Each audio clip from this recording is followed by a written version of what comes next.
நீங்களும் நானும் யார் அப்படின்னா நல்லா புரிஞ்சுங்க. நமக்கெல்லாம் 100 வயசுன்னு நினச்சிக்கணும்னு நினச்சாது நமக்குலாம் 10,000 வயசு ஒத்துக்க முடியுதா? ஏன்னா நம்மளுடைய ஜெனட்டிக்ஸ் வந்து நம்ம அடுத்த கன்வர்ஷன் பண்ணுறதுக்கு தான் நம்ம வேலை செய்கிறோம்.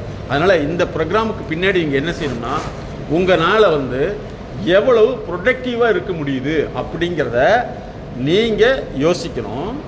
அந்த யோசித்து செய்ய முடியாததுக்கான வழிகளை தேடிட்டு அதுக்குண்டான ப்ரொஃபஷனல் கன்சல்டிங் எடுத்து பண்ணிங்கன்னா இது உங்களுக்கு மட்டுமல்ல.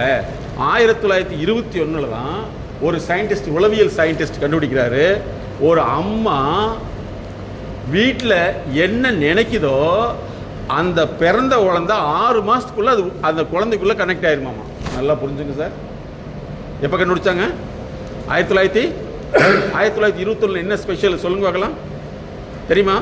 அப்போ தான் பாரதியார் வந்து யானையினால் மிதித்து கொள்ளப்பட்டார். சரிங்களா? 1927 தான் உளவியல் சயின்டிஸ்ட், உளவியல் விஞ்ஞானிகள் தான் வந்து மிகப்பெரிய விஷயம் ஆனால் வெளியில் தெரியாது. சரிங்களா? அப்போ நல்லா ஞாபகத்தில் வச்சுங்க.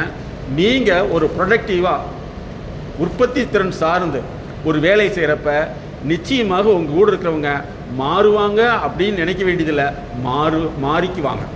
ஃபாலோ பண்ண முடியுங்களா? ஏன் வறுமை மனநிலை வருது? ஏன் பொருளாதார சிக்கல் வருது? பொருளாதாரத்தை எதிர்பார்த்தா சிக்கல், அதுக்கான வேலை செஞ்சால் அதுதான் வழி. நம்ம எங்கே நிற்கிறோம் சொல்லுங்க பார்க்கலாம். எதிர்பார்த்து நிற்கிறோம் சார். மார்க்கெட்டிங், நான் சார்ட்ட கூட சொன்னேன், மார்க்கெட்டிங் தனி, சேல்ஸ் தனி. இதெல்லாம் அங்கே என்ன நடக்குது? சும்மா ஒரு பொருள் கொண்டு போய் விற்க முடியுமா? நல்லா ஞாபகத்தில் வச்சுங்க. சொல்ல முடியாத ஒரு ரகசியம் சொல்கிறேன். ஒரு மெடிசன் வந்து தயாரிக்கிறதுக்கு டோட்டல் காஸ்ட்டு 20 பைசா அதனுடைய காஸ்ட்டு. ஆனால் அதை கண்டுபிடிக்கிறது 200 கோடி. கண்டுபிடிக்கிறதுக்கு 200 கோடி. ஒரு எலியை இன்ஜெக்ஷன் பண்ணி அதுக்கு டெஸ்ட் பண்ணால் அந்த நாட்டுக்கு எவ்வளவு திரும்ப டெபாசிட் பண்ணும்? 1 crore. ஒரு எலியுடைய வேல்யூ 1 கோடி. நல்லா ஞாபகத்தில் வச்சுங்க. நீங்கள் ஒரு ப்ரொடக்டிவ் பீப்புள், அதாவது உற்பத்தி திறன் சார்ந்த மனிதர்களாக மாறணும். அந்த உற்பத்தி திறனை தடுக்கக்கூடியது என்ன அப்படிங்கிறத பார்க்குறோம். உங்கள் நோட் எடுத்துங்க.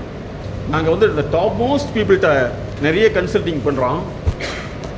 ஒரு வேர்டை டக்கு நோட் பண்ணிகிட்டே இருப்பாங்க.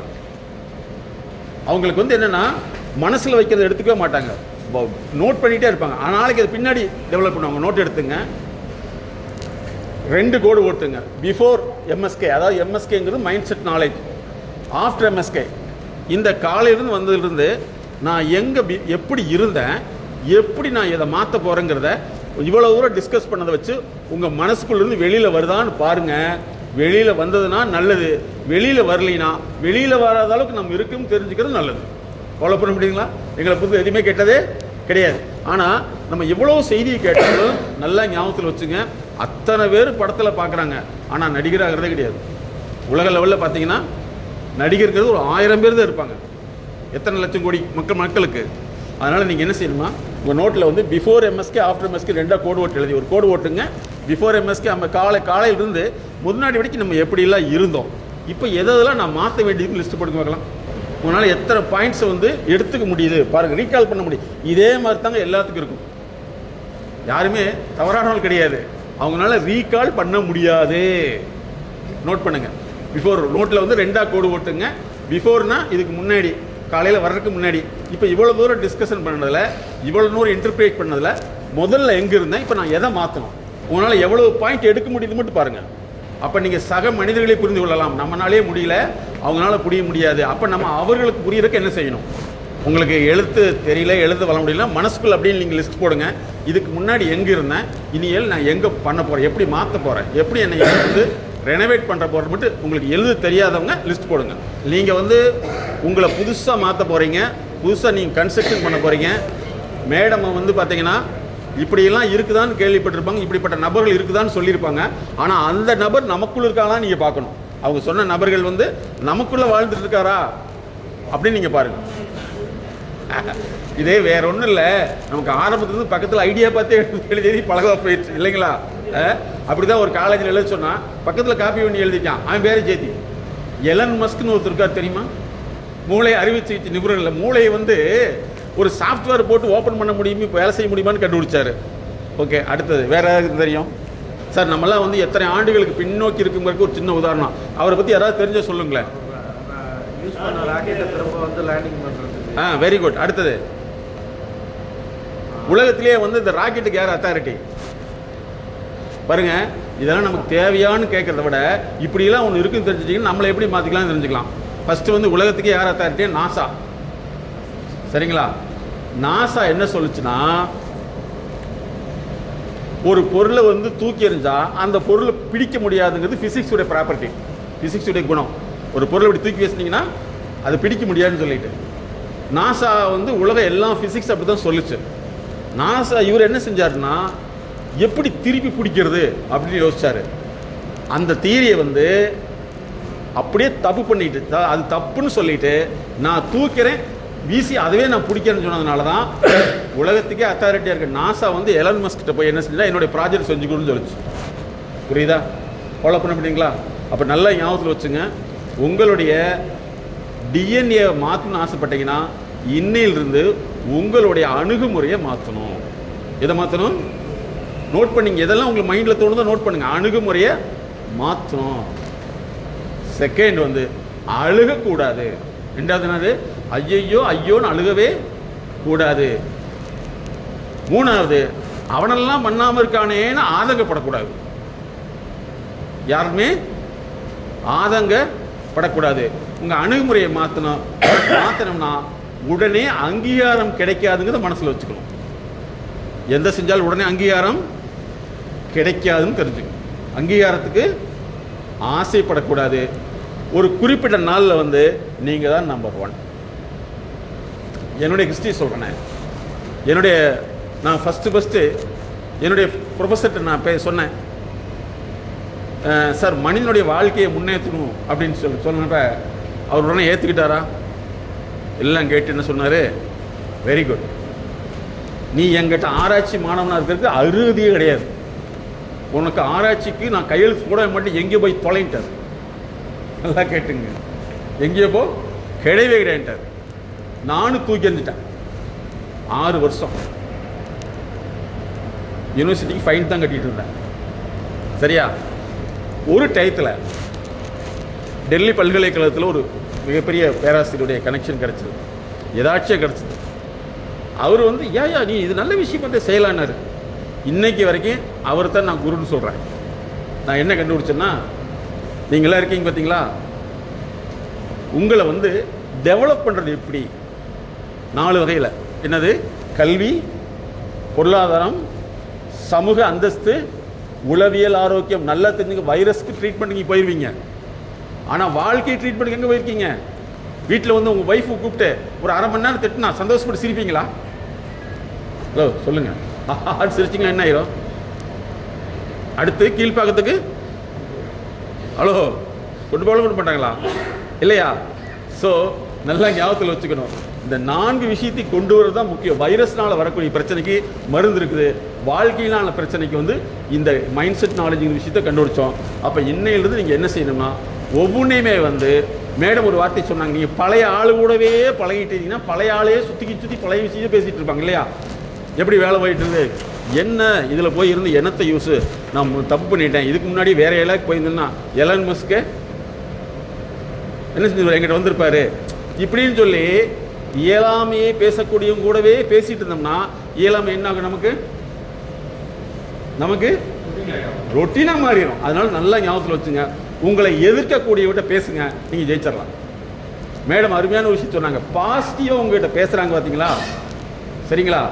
அவங்க கூட இருந்தீங்கன்னா நிச்சயம் அவங்க டெவலப் ஆவாங்க. ஏன்னா உங்களை என்ன செய்கிறாங்க, இந்த மாதிரி உலகத்தில் யாருமே கிடையாது, நீ நினச்சிருந்தீங்கன்னா மிகப்பெரிய ஆளாக மாறலாம் அப்படின்னு சொல்கிறத விட நீ ஏன் செஞ்சுன்னு உங்கள்கிட்ட கேட்டாங்கன்னா நீங்கள் ஜெயிக்கலாம்.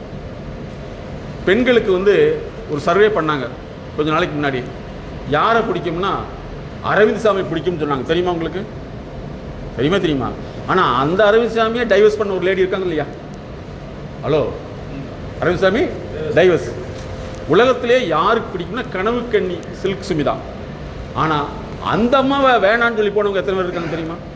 கல்யாணம் பண்ணிக்கிற போய் சொல்லி விருப்பம் வேறு, நல்லா தெரிஞ்சுங்க, உண்மை என்பது வேறு. அதனால் ப்ராக்டிக்கல் விஷயங்கிறது வேறு. ஆனால் உலகமே அவங்கள விரும்பும்.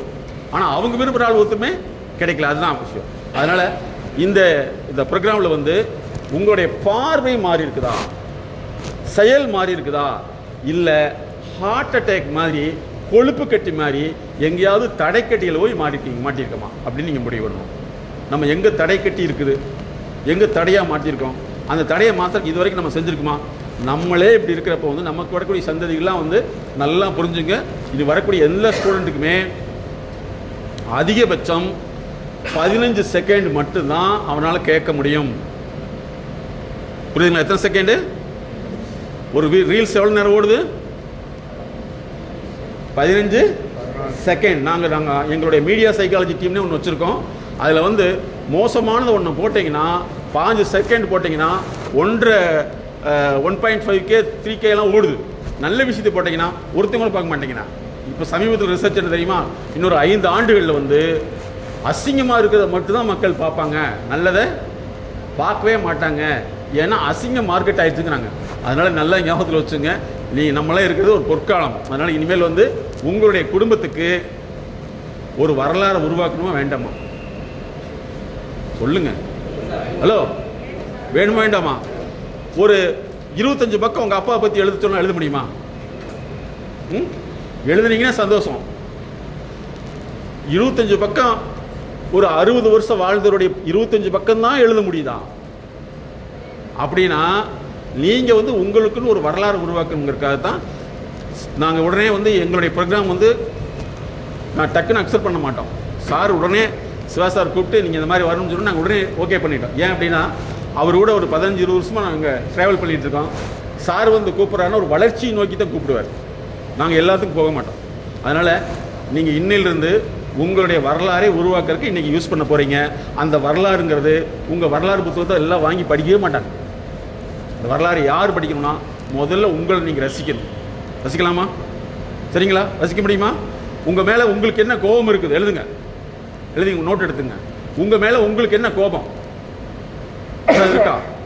உங்கள் மேலே கோபம், வெறுப்பு, அப்புறம் என்னது சொல்லுங்களேன். என்ன சார்? உங்க மேல கோபம் இருக்குதா? இருந்ததுன்னா நீங்க கவலைப்பட வேண்டியது இல்லை. எல்லா வியாதி எழுதிட்டு வந்துடும். முதல்ல வந்து இன்னையிலிருந்து நீங்க என்ன செய்யணும்? உங்களை நீங்கள் ரசிக்கணும், விரும்பணும். அதுக்கடுத்து முடிஞ்ச லவ் பண்ணுங்க. கண்ணாடி முன்னாடி போய் தனியாக இருந்துடாதீங்க, இல்லையா? ஃபஸ்ட்டு உங்களை ரசிங்க. நாங்கள் அடிக்கடி உங்கள் வீட்டை என்ன சொல்கிறது தெரியுமா? உங்கள் வீட்டில் ஒன்று போய் நீங்கள் கஷ்டப்பட்டு பணத்தை கொடுத்தா உங்களுடைய பணத்தை வாங்கக்கூடிய உங்களுடைய வாழ்க்கை துணையோ அல்லது குடும்பத்தில் உள்ளவங்களோ இதுக்கு பின்னாடி இவ்வளவு கஷ்டம் இருக்குன்னு உணர முடிஞ்சா நீங்கள் வாழ்ந்திருக்கீங்க. இவ்வளவுதானா அப்படின்னு கேட்டால் ஒரு பிலாசபர் சொல்கிறாரு. பிலாசபர்னா தத்துவஞானி. பலர் இறந்து பல ஆண்டுகள் ஆகிறது, அடக்கம் பண்ணுறது தான் லேட்டுங்கிறார். உங்களுடைய உழைப்பு அவங்களுக்கு பணமாக தெரிந்தால் நம்ம வீண். உங்களுடைய பணம் அவர்களுக்கு உழைப்பாக தெரிந்தால் நீங்கள் வின். என்ன செய்யணும்? உழைப்பை பணமாக அவங்க பார்த்துட்டாங்கன்னா நீங்கள் வேலை செஞ்சதே வேஸ்ட், வரலாறே இல்லை. இனிமேல் மாற்றிக்கலாமா? சேஞ்ச் ஓவர் பண்ணிக்கலாமா? எழுதிக்கோங்களே. Before MSK, after MSK. ஒவ்வொரு வினாடி உங்களை வந்து சேஞ்ச் ஓவர் பண்ணிகிட்டே வாங்க. எங்கே நம்ம நிற்கிறோம், எங்கே போகிறோம், எங்கே நிற்கிறோம், எங்கே போகிறோம், நம்ம எங்கெங்கே மாற வேண்டியிருக்கு. எப்படி வந்து ரத்த ஓட்டப்பாதை இருக்குதோ அதே மாதிரி அறிவு ஓட்டப்பாதைன்னு இருக்குது. நோட் பண்ணிங்க, அறிவு ஓட்டப்பாதை. எப்படி வந்து விமானத்தளம் ஓடுபாதை இருக்குதோ அதே மாதிரி அறிவு ஓடுபாதைன்னு இருக்குது. அறிவு ஓடுபாதை. இந்த அறிவு வந்து இப்படி போயிட்டே இருக்கும். அந்த அறிவு ஓடுபாதை இந்த வழிக்குள்ளே போகுதான்னு இங்கே வந்து நீங்கள் சிம்பிளாக 21 இருக்கா, 23 இருக்கா, 23 இருக்கு இல்லைங்களா? 23 வந்து ஒரு புள்ளியே போட்டுங்க. உங்களுடைய பாதை, உங்களுடைய அறிவு வந்து எங்கெங்கெல்லாம் இப்படி போயிட்டு வருதுன்னு பாருங்கள். தயக்கத்துக்குள்ளே போயிட்டு வருதா, எதுக்குள்ளே போயிட்டு வருதுன்னு பாருங்கள். நான் உங்களுக்கு படம் போடாமல் சொல்ல வர்றேன். ஏன் அப்படின்னா உங்கள் மனசு எப்படி எடுத்துக்குதுன்னு நீங்களே பாருங்கள். 23 புள்ளி உள்ளே வச்சுங்க. எங்கே போயிட்டு எங்கே வருதுன்னு பாருங்கள். பாருங்க பார்க்கலாம். இதுதான் உங்களுடைய அறிவு பாதை. இதுக்குள்ளே தான் நம்ம அறிவு ஓடிட்டு இருக்கோம். 23 நான் சொல்கிறது உங்களுக்கு ஃபாலோ பண்ண முடியுங்க. 23 யாராவது போட்டு காமிங்க. யாராவது போட்டு காமிக்க வைக்கலாம். 23 புள்ளி வச்சுங்க. அதுக்குள்ளே வந்து உங்களுக்கு எங்கெங்கே போகுது. ஒரு சிலருக்கு வந்து 6லேருந்து நேராக 10க்கு போகும். ஒரு சிலர் வந்து 10லேருந்து 6க்கு வரும். இப்படி எங்கே போயிட்டு வருதுன்னு பாருங்க பார்க்கலாம். யாராவது ஒருத்தர் நீங்கள் பேப்பரில் போட்டு கொண்டு வந்து காமிங்க. ஏன்னா நீங்கள் ஆர்டிஸ்டாக இருக்கிறதுனால மேக்ஸிமம் உங்களுடைய கிரியேட்டிவிட்டி வரணும். இல்லை சார், நீங்கள் ஒரு 23 புள்ளி வச்சுங்க. லைனாக வச்சுட்டு எங்கெங்கே இப்படி இப்படி போயிட்டு வருது. ஒரு சிலருக்கு வந்து 1லேருந்து நேராக 7க்கு போகும். ஒரு சிலருக்கு வந்து 1 சுற்றியே போயிட்டு இருக்கும். எப்படி போயிட்டு இருக்கு. இதுதான் அறிவு ஓட்ட பாதைன்னு சொல்கிறோம். யாராவது ஒருத்தர் ட்ரை பண்ணி பார்க்கலாம்.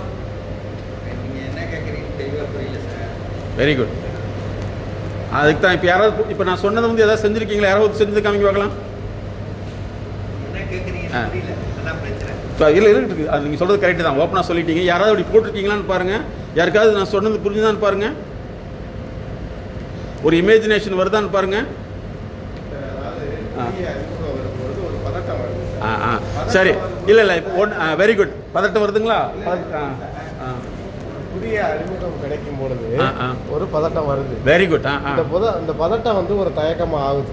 அந்த தயக்கம் ஏற்படும் பொழுது ஒரு பயமும் அச்சமும் ஏற்படுது. இது என்ன காரணத்துக்காக நம்ம அடுத்தவங்க நினைக்கிறாங்களோ அப்படிங்கிற ஒரு அறியாமை வருது. Very good. இப்படி முன்னாடி பின்ன அப்படி இதுதான் ஃபிளாட். இப்போ இதைத்தான் வந்து சொன்னது. இப்போ நீங்கள் அதை போட்டு பார்க்கல உங்களுக்குள்ளே எங்கெங்கே போயிட்டு வருதுன்னு பாருங்கள். ஏன் அப்படின்னா தகவல் எல்லாமே எடுத்துக்கலாம் சார். ஆனால் தகவலை செயலாக மாத்திரம் தான் நமக்கு தெரியாது. அப்போ வந்து நீங்களே போட்டு பாருங்கள் உங்களுக்குள்ளே எங்கெங்கே நம்ம போயிட்டு வர்றோம். ஒரு நாளைக்குள்ளே வந்து காலையில் எந்திரிச்சோன்னே நமக்குள்ள டக்குன்னு எங்கே வருது? ஃபஸ்ட்டு வருது சார். இப்போ ஒரு கிளாரிட்டி வந்துச்சா சார்? அதாவது தெரியலின்னு சொல்கிறது தான் மிகப்பெரிய தெரியும். அதுதான் நிறைய பேர்த்துக்கு என்னென்னா கேட்டால் தப்பாக நினச்சிக்குவாங்களோன்னு தப்பாக நினச்சிக்கிறது பெரிய தப்பு. தப்பாக தான் நினைப்பாங்க, ஆனால் ரைட்டாக தான் நமக்கு வேணும். தப்பை வந்து யாருமே தப்புன்னு சொல்ல மாட்டாங்க. நான் எங்களை பொறுத்தல வந்து 100 தடவை கேள்வி கேளுங்க, தவறே கிடையாது. அந்த கேள்வியை வந்து கேட்குறது எப்படிங்கிறது கரெக்டாக போட்டோம்னா போதும்.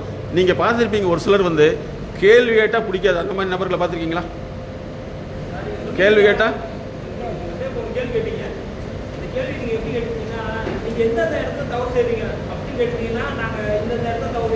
நான் தவறுன்னு சொல்லாம தான் தவறுன்னு இல்லை கரெக்டாக. இதுதான் நம்ம கம்ஃபர்டபுளான வார்த்தைகள்.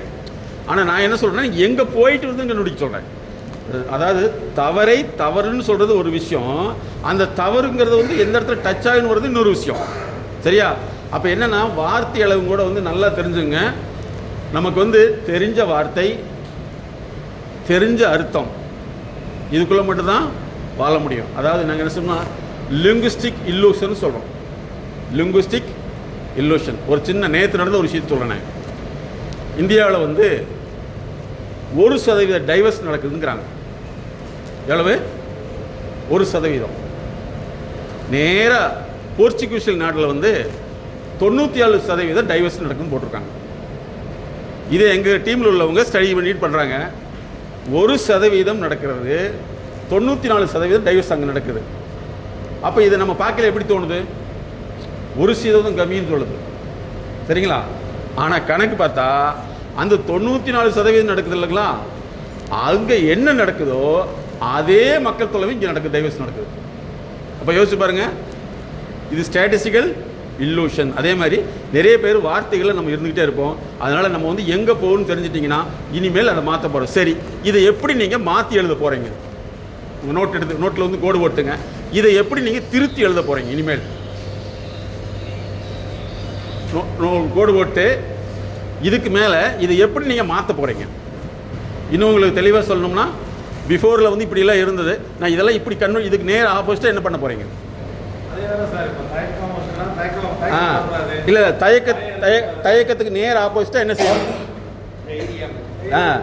தைரியம். அதாவது தயக்கம் அப்படின்னாவே வந்து தயங்கி நிற்கிறதுன்னு அர்த்தம். Very good. இனிமேல் அதுக்கு நேர் ஆப்போசிட்டாக என்ன செய்யணும்? தயக்கத்தை எதனால வருது சொல்லுங்க பார்க்கலாம்.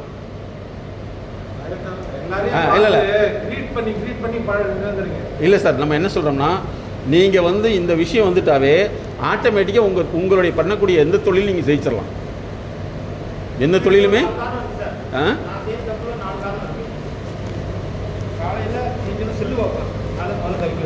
Very good. செல்லு தவிர்க்கணும். காலையில் சீக்கிரம் எழுந்திரிக்கணும். Very good. ரெண்டாவது வந்து பிறரை எதிர்பார்க்க கூடாது காலையில். Very good. அடுத்தது யார் பற்றியும் கேட்கக்கூடாது. அதாவது இல்லை இல்லை கரெக்ட் இல்லை இல்லை வேற கரெக்டு அதைத்தான் நான் சொன்னேன். என்னன்னா இது நிறைய பேருக்கு என்ன பண்ணிட்டாங்க தெரியுமா, அட்வைஸே கேட்கக்கூடாதுன்னு சொல்லிட்டு அவன் யாவன் சொன்னாலும் கேட்க மாட்டேங்கிறான். என்ன தெரியுமா, அதாவது என்னன்னா இப்போ நீங்கள் சொல்கிறது கரெக்டு. அவர் கொஞ்சம் ரொம்ப ஆர்வமாக இருக்காரு.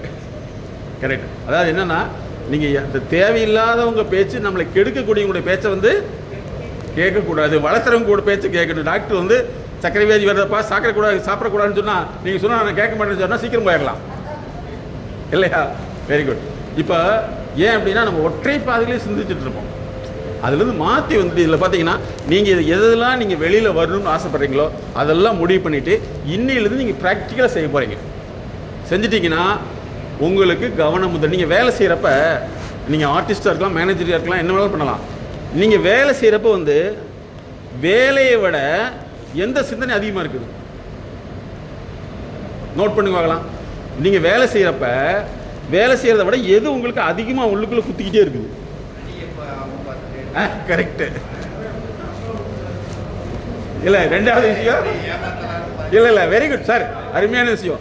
இதை ஃபோட்டோ எடுத்துக்கிட்டீங்களா? சரி ஓகே, இதை அடிச்சுட்டு அடுத்துடலாம். யாராவது ஒருத்தர் வாங்க சார் வாத்தியார் வாங்க. நாங்கள் ஒரு 60 வயசுக்கு மேலே உள்ள மிகப்பெரிய அஃபீஷியலுக்கு வந்து ஒரு ப்ரோக்ராம் பண்ணோம். 60 பேர் 70 காரணம் சொன்னாங்க வாழ்க்கையில் இவ்வளோ கெட்டு போயிட்டுன்னு சொல்லிட்டு. நீங்கள் கம்மியாக தான் சொல்லியிருக்கீங்க, பரவாயில்ல. சரி, ஃபஸ்ட்டு வந்து வேலை செய்கிறப்போ வந்து எது நமக்குள்ளே போயிட்டுருக்குன்னு நம்ம டிஸ்கஸ் பண்ணிட்டு போகிறோம். ஒன்று எழுதிக்கிங்க சார். நம்ம அதாவது நீங்கள் ஜென்ரலாக நீங்கள் பாருங்கள், இதெல்லாமே வந்து உங்களை ஆப்ரேட் பண்ணணும். வேலை செய்கிறப்ப இதெல்லாம் சொன்னது ஃபஸ்ட்டு என்ன சொன்னீங்க சார்? என்னமோ ஃபஸ்ட் பாயிண்ட் என்ன சொன்னீங்க? மணி எப்போ ஆகும்? எப்படா 5 ஆகும். Very good. ரெண்டாவது சார் நல்ல விஷயமா இருக்குது. கரண்ட் எப்போ போகும்? Very good. ஃபர்ஸ்ட். ரெண்டாவது கரண்ட் எப்போ போகும்? விஷயத்தை பொறுத்தவரையும் டார்கெட் எப்படி முடிப்பாங்கிறது இல்லை.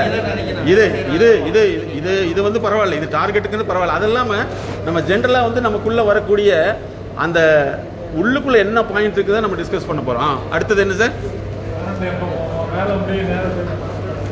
கரண்ட் நிற்குமான்னு பார்க்குறது. அடுத்து வேற என்ன வரும்? பரவாயில்ல, ஒழுங்காக வேலை செய்கிறாரா? Very good. எப்படி சம்பளம் கொடுக்கறது? கரெக்ட், பரவாயில்ல. இது ஒரு நல்ல விஷயம் தான். என்னன்னா இங்கே பாருங்க, ஒன்று இப்போ இவங்க சொல்லக்கூடிய விஷயங்கள் எல்லாம் மற்றவங்க கேட்குறப்ப வந்து இவங்க எப்படி சிந்திக்கிறாங்கிறது தெரிஞ்சுக்கிறதுக்கு வாய்ப்பாக இருக்குது. இப்போ உதாரணத்துக்கு நீங்கள் சொல்கிறீங்க, இப்போ சார் சொல்கிறாரு, நீங்கள் வந்து அவர் எங்கே டீ சாப்பிட்டு போகிறாரு, உடனே 5 நிமிஷம் இருக்க மாட்டேங்கிறாரு போகிறாருன்னு சொல்லி. ஆனால் அவர் மண்டக்குள்ள என்ன ஓடிட்டு இருக்குது? சாயங்காலம் சம்பளம் கொடுக்கணும். ஆனால் வெளியில் இருந்தால் எப்படி தெரியும்? வெளியில் என்ன எப்படி தெரியும்? ஆமாம். ஆனால் அவருக்குள்ள மனசுக்குள்ள எப்படி இருக்கு? ஓகே, அடுத்தது டெலிவரி டெலிவரி ஆயிடுமா? Very good. அடுத்தது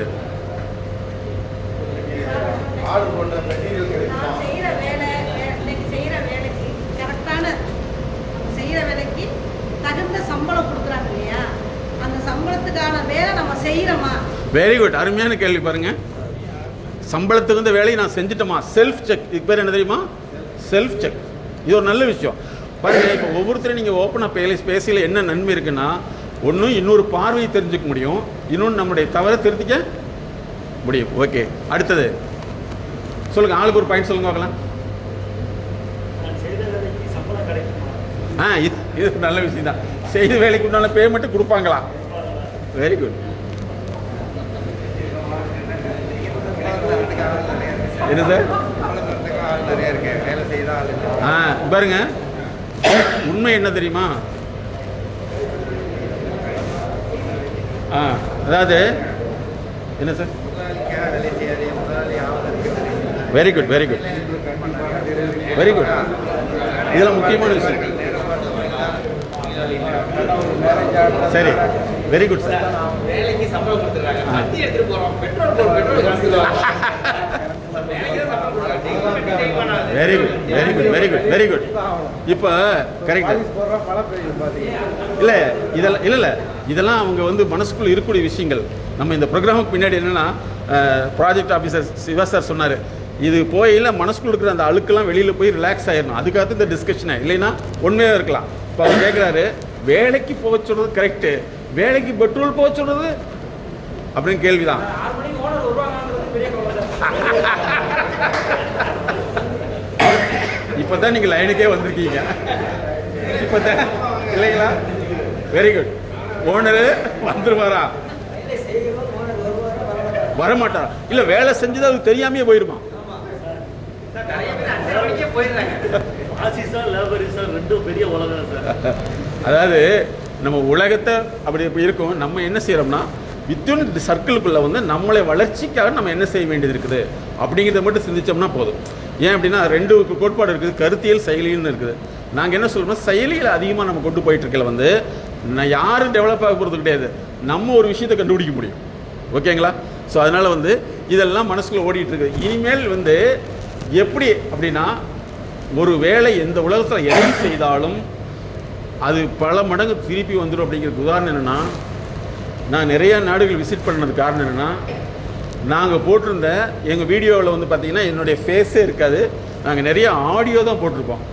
ஆனால் ஃபாரினில் பார்க்குறவங்க இது வந்து விளம்பரம் இல்லாமல் எக்ஸாக்டாக இருக்குது அப்படின்னு சொல்லி எங்களை டிக்கெட் போட்டு கூப்பிட்டவங்க தான் நிறைய பேர் இருக்காங்க. வாட் இஸ் திஸ் ரீசன்னா, இந்த உலகத்தில் எதை செய்தாலும் அது 100 மடங்கு உங்களுக்கு திரும்பி வந்துடும். ஆனால் வர்றதுக்குண்டான காலம் வந்து எதிர்பார்த்தோம்னா ஃபெயிலியர், செஞ்சோம்னா சக்ஸஸ். ஸோ இனிமேல் அந்த மாதிரி நம்ம முயற்சி பண்ணலாமா? இப்போ நிறைய பேர் உண்மை சொல்லிட்டீங்க, எங்களுக்குள்ள பிரச்சனையே இதுதான், வருமா வராதா, வருவாங்களா வரமாட்டாங்களா, தருவாங்களா தரமாட்டாங்களா, தராமல் இருந்தால் என்ன பண்ணுறது? கரெக்டு தான், இதுதான். அப்போ நம்ம வேலை செய்யுது, எது வேலை செய்யுது? கை வேலை செய்யுது, மனசு என்ன வேலை செய்யுது? இது. சரி, இனிமேல் என்ன சார் வேலை செய்யறதும் நம்மளோட வேலை எடுத்து செய்யணும் சார். அந்த ஓனர் வந்து ஒரு கம்பெனியில் அவங்க செய்யணும்னு சொன்னாங்கன்னா போனஸு போக்குவரத்து கொடுக்கணும்னு சொன்னால் அந்த ஓனர் செய்கிற அவங்க கொடுக்குற வேலையை அவங்க செய்யறோட வேலை செய்யலாம். அதாவது இல்லை, கரெக்ட். இப்போ வந்து ஓனரு லேபரு அந்த மாதிரி பிரித்து பார்க்காம அவங்களும் நம்ம வேலை தாங்கிறத எடுத்து அவங்க செய்யணும் சார். Very good. அதாவது 2 சைடுமே வந்து சக்ஸஸ்ஃபுல்லாக இருந்ததுன்னா நிறுவனம் நல்லா இருக்கும். ஆனால் அந்த மாதிரி சக்ஸஸ்ஃபுல்லாக இருக்கிறதுக்கு வந்து நம்ம சக்ஸஸ்ஃபுல்லாக செய்யறோங்கிற விஷயத்தை வந்து எண்டு பாயிண்ட் வந்து உணர்த்த வேண்டியிருக்கு. அது ஒரு முக்கியமான விஷயம் சார். எல்லாருமே ஒரே ஃபேமிலின்னு நம்பணும். ஒன்று இருக்கும். இன்னொன்று என்ன தெரியுமா, நீங்கள் இதில் வந்து ஒரு முக்கியமான பாயிண்டில் நீங்கள் எல்லாமே ஸ்டக் ஆகிறீங்க. என்னென்னா, நம்ம இவ்வளோ தூரம் செஞ்சு வேல்யூன்னு நினைக்க வேண்டியதே இல்லை. அதாவது 2 விஷயம் நாங்கள் பார்க்குறோம். ஒன்று வந்து மதிப்பீடு சார்ந்த கோட்பாடு. நீங்கள் வந்து உங்களை எஃபிஷியன்சியாக அந்த உலகத்தில் ப்ரூவ் பண்ணுறதுக்கு கொஞ்சம் கஷ்டப்பட வேண்டியது இருக்குது. கஷ்டப்பட்டீங்கன்னா நீங்கள் மட்டும்தான். கோவையை எடுத்து பார்த்தீங்கன்னா தொழில் நகரம், சரிங்களா? கோவையில் எப்படி அப்படின்னா சார், ராக்கெட்டுக்கு ஸ்பேர்ஸ் தயார் பண்ணக்கூடிய ஒரு படித்தது 8வது ஃபெயிலியர் சார். சரியா? அப்போ எவ்வளவோ இண்டஸ்ட்ரி வச்சுருக்கவங்களாம் வந்து நிறைய ஹையர் படித்தவங்களும் கிடையாது. ஒன்று, அவங்க அந்த பர்ஃபெக்டாக செஞ்சதனுடைய விளைவு என்னென்னா நிறைய ஸ்பேர்ஸ் வந்து கோயம்புத்தூர் தான் போகுது. அதனால் நீங்கள் வந்து ஒரு ஆர்டிஸ்டாக இருந்து பார்த்து அல்லது அதெல்லாம் நடக்குதுங்கிறத விட உங்களை வந்து ரீப்ரூவ் இட். டாட்டாவுடைய முக்கியமான தியரி என்ன தெரியுமா? Prove to improve. நோட் பண்ணிங்க, ப்ரூவ் டு இம்ப்ரூவ். அதான் நீங்கள் வந்து முன்னேறீங்கிறத வந்து நிரூபிச்சிருக்க வரைக்கும் ஹார்ட் ஒர்க் பண்ணணும். ஹார்ட் ஒர்க் பண்ணிட்டீங்கன்னா நிச்சயமாக ஒரு டிமாண்ட் இருக்கும். நான் ஒரு ஸ்கூலுக்கு வந்து சீஃப் கெஸ்ட்டாக போயிருந்தேன். அந்த சீஃப் கெஸ்ட் எதுக்குன்னா அந்த ஸ்கூல் பிரின்சிபல் ரிட்டையர்மெண்ட்டு. சரியா? அங்கே வந்து நிறைய ஸ்கூல் கரஸ்பாண்டன்ட்லாம் எல்லாம் வந்திருந்தாங்க.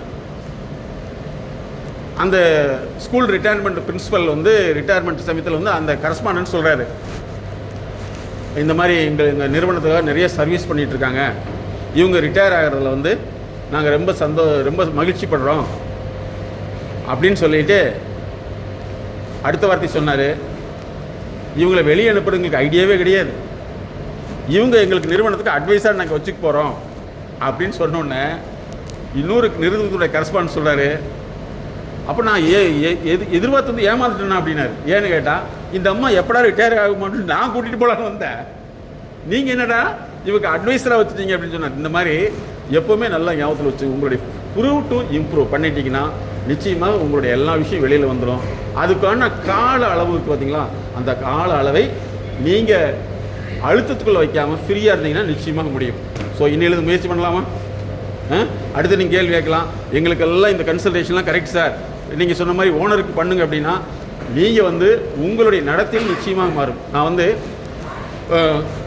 ஒரு அதாவது இண்டஸ்ட்ரியல் ஓனர்ஸ் அசோசியேஷன் இருக்குது, அங்கே எங்களுடைய ப்ரோக்ராம் நடந்தது.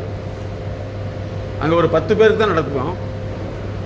பார்த்தீங்கன்னா எனக்கு இன்னொரு கம்பெனியிலேருந்து ஒரு கால் வருது, சார் எங்களுடைய நிறுவனத்துக்கு நீங்கள் கன்சல்டேஷன் வேணும் அப்படின்னு. உடனே நாங்கள் எப்பவுமே வந்து யார் எங்கள்கிட்ட கிளினிக்கல் கன்சல்டேஷன் வந்தாலும் நாங்கள் உடனேலாம் அக்செப்ட் பண்ணிக்க மாட்டோம். நீங்கள் எப்படி எங்களை தெரியும், என்ன ரீசன் தெரியும்னு மேடம் எல்லாம் என்கொயரி பண்ணிட்டு தான் அதுக்கப்புறம் தான் நாங்கள் வந்து வாங்கன்னு சொல்லுவோம். கேட்டாங்க மேடம், இந்த மாதிரி நீங்கள் வந்து எப்படி சார் எங்கள் நம்பர் தெரியும் அப்படின்னு சொன்னால், வேறு ஒன்றும் இல்லைங்க, நேற்று எங்கள் நிறுவனத்தை சேர்ந்தவர் அந்த ப்ரோக்ராமுக்கு வந்திருந்தாங்க, அவர் வந்து இந்த மாதிரி வந்து நான் ரிசைன் பண்ணுற ஐடியா இல்லைன்னு எங்கிட்ட சொன்னார். இல்லையா நீ நல்லா தானே ஒர்க் பண்ணிட்டு சொன்னேன். அவர் சொன்னார், இல்லை சார் நான் அப்படி கிடையாது, நான் ரிலீவத்தை வந்து இதிலிருந்து ரிலீவ் ஆகணும்னு நினச்சிட்டு இருந்தேன், ஆனால் நிறைய விஷயங்கள் செய்கிறப்போ வந்து பார்க்குறப்போ வந்து நான் நிறைய மாத்திரம் தெரிஞ்சுக்கிட்டேன் அப்படின்னு சொல்லி கொடுத்தாருன்னு சொல்லிட்டு அதுக்கப்புறம் பார்த்தீங்கன்னா அந்த கம்பெனிக்கு நாங்கள் நிறைய பண்ணி கொடுத்துட்ருக்கோம். நல்லா புரிஞ்சுங்க, ஒருத்தர் ஒரு மாற்றத்தை உருவாக்கிட்டீங்கன்னா நிச்சயமாக நீங்கள் தான் ஓனர். அந்த ஓனருங்கிறது வந்து நீங்கள் கூட அட்டாச்மெண்ட் ஆகிக்கலாம். அப்படி நான் நிறைய நிறுவனங்களை பார்க்குறேன். ஃபஸ்ட்டு வந்து ஓனர், நான் ஒர்க்கருங்கிறத விட்டு போட்டு நீங்கள் வந்து ப்ராசஸ் ஓனராக மாறினீங்கன்னா சக்ஸஸ் ஆகிடலாம். புரியுங்களா? என்னது ப்ராசஸ் ஓனர் ஆயிருங்க. உங்களை வந்து வேல்யூலாம் யாரும் கொடுக்க வேண்டியதில்லை, வேல்யூ அதிகமாக ஏற்றப்படும். ஓகேவா? ட்ரை பண்ண முடியுமா? இன்னும் பேச்சு வைக்கணும், ட்ரை பண்ணலாம்டா. எதுவுமே வந்து நமக்கு எப்படி பழக்கியிருப்பாங்கன்னா, இப்போவே வயசு வந்து 40 ஆச்சு 50 ஆச்சு, இனிமேல் இப்படி இருந்தால் ஒன்றுமே போயிடும் அப்படின்னு நினைக்க வேண்டியதே இல்லை. ஏன் அப்படின்னா சென்னையில் போய் பார்த்தீங்கன்னா நிறைய பேருடைய வாழ்க்கை தரம் வந்து கடைசி நேரத்தில் தான் மாறும். அதனால் நீங்கள் வந்து உங்கள் வேலையில் கவனமாயிருங்க. கவனம் அடுத்தவங்களுடைய கவனத்துக்கு போகலின்னு கவலைப்பட வேண்டியதில்லை. நிச்சயமாக ஒரு டைம் வரும், அந்த டைம் வரைக்கும் வந்து உங்களை ப்ரூவ் பண்ண வேண்டியது யாருக்குன்னா உங்களை தான். அதை ஃபாலோ பண்ணிங்கன்னா நீங்கள் இன்னும் சக்ஸஸ்ஃபுல்லாக வர முடியும். ஓகேவா? லஞ்ச் எத்தனை மணிக்கு சார்? சரி, நீங்கள் இப்போ லஞ்சு முடிச்சுட்டு எத்தனை மணிக்கு சார் வேறு சொல்கிறோம்? 2:15 வர போகிறீங்க சார்.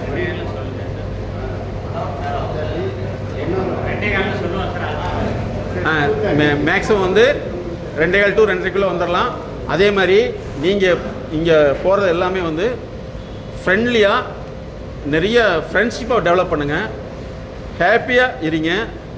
பழைய சிந்தனையை வந்து ரெனோவேட் பண்ணிகிட்டே இருக்க வேணால் புது சிந்தனையை ரெனோவேட் பண்ணுங்கள். Okay, thank you.